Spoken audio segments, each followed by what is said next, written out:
네, 여러분 안녕하십니까? 골드스타의 황태규입니다. 자, 오늘은 새 종목에 관해서 얘기할 거예요. 하나는 이제 러시아 백신에 관한 거, 뭐 이름 희한한 거 있죠. 스티프니크인가 뭔가, 뭐 그거에 관한 거. 그리고 아이오닉 5, 그리고 나서 메타버스 테마, 이거 세 개를 할 건데, 첫 번째로 이제 스티프니크 관련해서 러시아 백신 관련해서는 종목이 좀 있어요. 그러니까 생산을 한다라고 했을 때 우리나라에서 위탁 생산으로 가면은 바이넥스가 위탁 생산이 가능하고, 그다음에 녹십자, 얘네가 가능한 건데, 뭐 추세적으로는 이미 시간이 조금 더 걸릴 것 같다는 생각이 들어요. 근데 이거보다 직접적인 이제 수혜주로는 우리가 과거에 띄었던 건데, 뭐 EID, 이트론이 같이 다니잖아요. 이와 전기까지. 그래서 이트론, EID, 그 다음에 이화 전기, 다 이자로 시작하네. 뭐 이시 가문의 그건가? 자, 근데 보시면은 오늘 뭐 대장은 사실 이트론입니다. 그래서 얘만 한번 보는 걸로 할게요. 왜 대장인지 보시면은 가장 먼저 움직여서 가장 적은 하락을 보였다라는 거죠. 보시면은 이트론하고 EID 맨날 짝짓기로 같이 다니는데, 누가 더 빨리 출발하고 누가 더 조금 넘어졌는지 보세요. 그러면 대장과 부대장이 나눠지죠.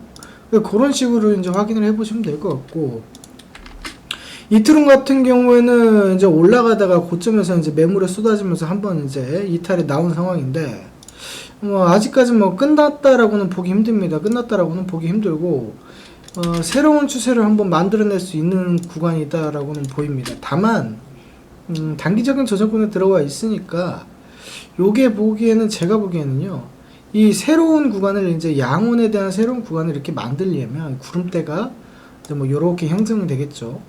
이렇게 형성이 되려면은 시간적인 소요도 상당 부분 필요하다라고 보입니다. 무슨 얘기냐면, 이트론 같은 경우가 스티프니크에 꼬였다고 해서 그걸로 그냥 일시적으로 끝날 것이냐, 그게 아니라 가다가 다른 재료에 붙여서 또 올라간단 말이에요. 테마주의 특성이 뭐냐면 여기 붙었다 저기 붙었다, 박쥐 같은 그런 상황이기 때문에 이트론이가 스티프니크로 끝났다라고 보긴 힘들다, 다른 쪽으로 붙어서 움직일 수도 충분히 있다라는 그런 관점에서 이제 설명을 좀 드리고 싶은 겁니다. 자, 그러면 오늘 일단 상한가를 갔습니다. 가서 내일 갭이 아마 700원대에서 시작할 거예요. 요 700원대에서 시작을 할 건데, 700원대에서 상승을 좀 하겠죠. 어디까지 할까요? 한 830원 돈까지, 여기까지 아마 상승을 할 겁니다. 그래서 투상까지도 현재 가능하긴 합니다. 가능하긴 한데, 투상을 가게 되면 여기에서 추세적으로 깨지는 국면이 들어오기 때문에, 투상 가더라도 오늘이 화요일이니까 수요일날 상한가 가고 목요일날 찍고 깨진다, 이 얘기를 드리고 싶은 거예요. 그럼 우리가 현명하게 어떻게 대응을 해야 되냐면요, 이미 갖고 있는 사람들 같은 경우는 두 가지의 방향성을 잡아주시면 돼요. 첫 번째 가능성은 뭔가요? 상한가를 갈 수도 있고 상한가를 못 갈 수도 있다, 이 두 가지의 관점을 놓고 보유자분들은 대응을 해주시면 되겠죠. 그러면은 상한가를 만약에 갔을 때 경우 어떻게 해야 되는 것인가? 그대로 보유해야죠. 보유해서 어디 지점? 약 한 900원대 지점에서 매도를 쳐주시는 것이 맞다라는 거고, 상한가를 만약에 가지 못했을 경우에는 어떻게 해야 되는 것인가? 요게는 이제 뭐 쉽게 얘기해서는 이제 담력 싸움이 되는 거예요. 담력이 있는 사람은 이렇게까지 끌고 가서 하면 되는 것인데, 담력이 없는 사람은 여기서 처리를 해야 되겠죠. 얼마? 800원대부터 보자, 800원대부터 한 780원쯤 되나요? 여기 네모칸, 여기가 간담이 좀 작은 사람들은 여기서 정리를 해주시는 거고, 담이 좀 큰 사람들은 여기 900원대에서 정리를 해주시는 거고, 어차피 갔다가 한번 내려올 수 있는 그런 상황이기 때문에 이렇게 한번 대응을 해주시는 것이 괜찮다라는 겁니다.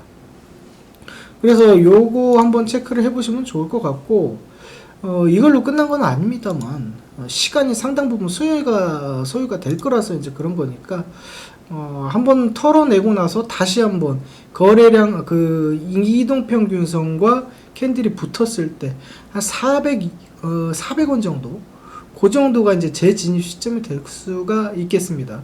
그래서 신규로 이 친구를 한번 공략을 하실 때는 기다렸다가 400원 요 정도에서 다시 한번 해주시는 것이 좋을 것 같다라는 거죠.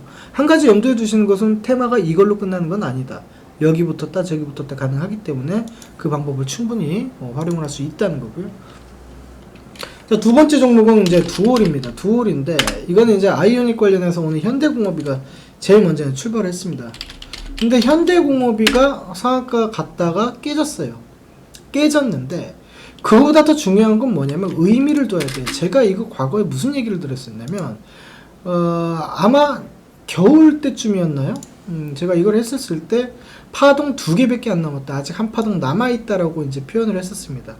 근데 그 한 파동이 언제 나올지는 그거는 이제 모르죠. 그거는 이제 돌파 추세든 눌림의 추세든 그렇게 했을 때 잡는 건데 지금 이게 세 번째 파동이 만들어지고 있는 과정이다라고 보입니다. 그래서 이거 같은 경우는 뭐 지금 중간에서 따라 들어가기는 굉장히 애매한 상황이고요. 현재 갖고 있으신 분들만 조금 더 보셔서 좀 끌고 가는 그런 전략을 써주시면 좋을 것 같다라는 거고, 이미 제가 예전에 2020년도에 한번 체크를 해놨던 건데요. 이게 큰 맥락에서도 한 번은 더 가요. 한 번은 더 가는데 이번에는 뭐 13,000원권까지는 한번 도전할 수 있다. 그래서 보유하고 계신 분들은 13,000원까지 보시는 것이 괜찮겠다라는 그런 소견입니다. 뭐 현대공업하고 지금 두 번째는 우리가 기존에 이제 매입을 매수를 했던 종목인데 이거는 제가 요때 어디야? 저번 달에 2월 달에 여기서 매수하고 3,500원에서 한 번 더 사고 그래서 오늘 아직까지 보유를 하고 있는데 요런 거 같은 경우는 지금 월봉 보시면은 앞에 있는 고점이 5,500원 라인이 있습니다. 여기에서 뚫고 올리더라도 중요한 건 뭐냐면요. 지금 이게 파동이 하나가 만들어져 버렸어요. 그렇기 때문에 분명한 것은 여기서 한번 싸워야 된다. 매수세가 이기면 위로 가는 것이고 매도세가 이기면은 밑으로 간다. 이렇게 해석을 합니다. 그러면 이 친구 같은 경우는 일단은 내일 갭이 얼마나 뜰지를 봐야 되겠지만 뜨게 된다면 뭐 해야 된다? 일단 5,500원 선에서 매도를 한번 해야 된다라는 겁니다. 물론 저희 역시도 내일 5,500원에 다 팔고 5,500원에서 뭐 6,000원 사이에 매도를 치고 재공략을 다시 할 예정입니다. 그렇기 때문에 이런 거 같은 경우는 나중에 조정받고 한번 내려왔을 때 여기에 중심선 약 한 얼마 정도 되나요? 4,500원 정도 되죠.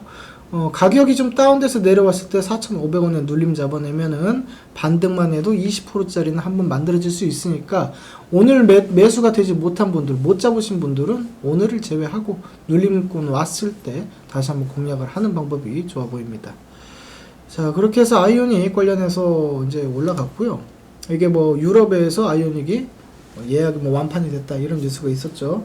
그 다음에 메타버스 관련해서 VR 관련해서 오늘 한빛소프트 얘는 저희가 한 2주 전에 이제 공략을 해서 미리 갖고 있던 건데 오늘 어떻게 재료에 엮이면서 이제 상한가를 가 있는 상황입니다.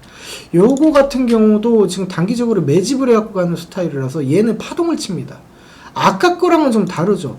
아까 거라는 단기적으로 뉴스로 인해서 올라갔다라고 했을 때 얘 같은 경우는 뉴스가 아니고 뭐로 갑니까? 뉴스가 아니고 얘는 매집을 통해서 간다라는 겁니다. 왜 매집을 통해서 갑니까?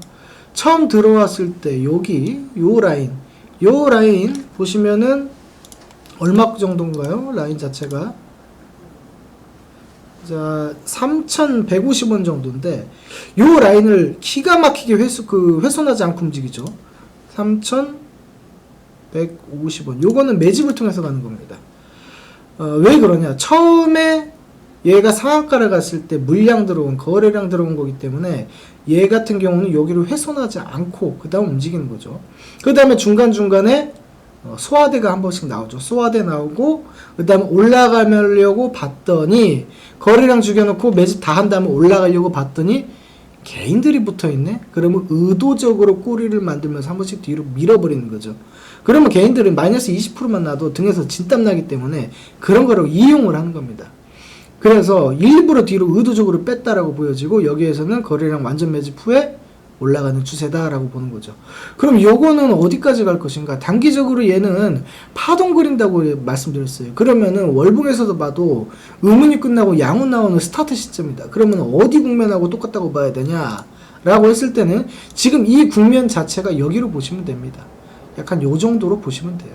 그러니까 가기는 가요. 근데 이거 월봉입니다.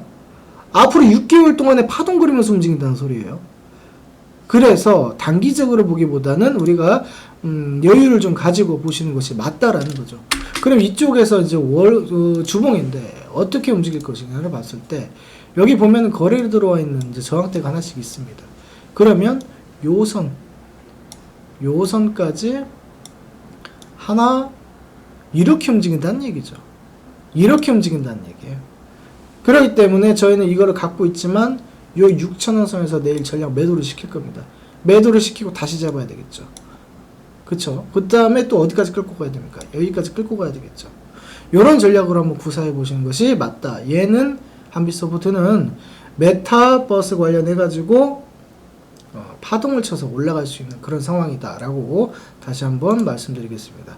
그래서 오늘 세 종목이 했지만 여러가지 테마에 대해서 좀 알아봤고요.